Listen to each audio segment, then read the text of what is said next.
Secretary of State Mike Pompeo is asking for a few more days in the investigation into the fate of Washington Post journalist Jamal Khashoggi.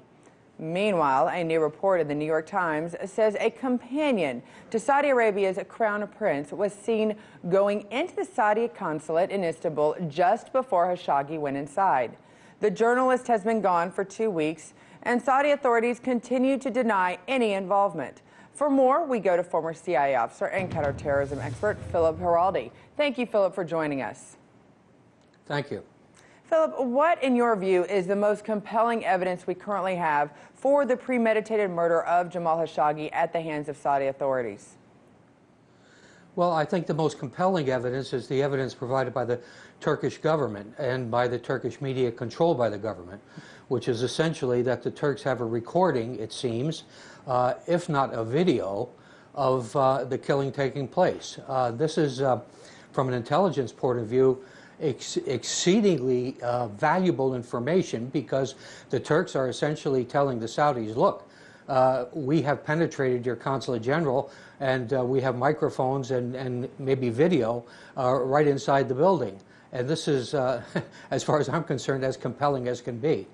Well, we know Khashoggi had just started an advocacy group called Democracy for the Arab World now, and was considered a dissident to the monarchy.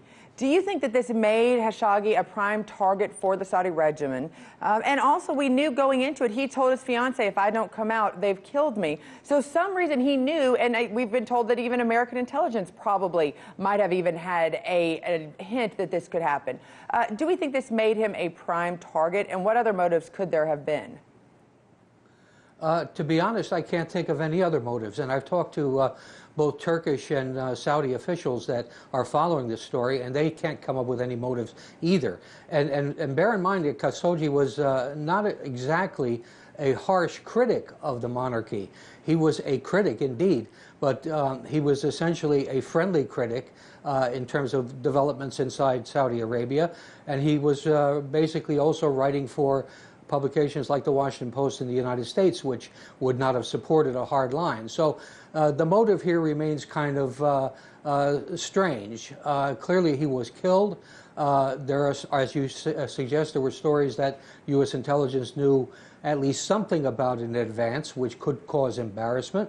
And certainly there were videos taken of people coming from the airport with suitcases, going into the building, and later coming out and going back to the airport.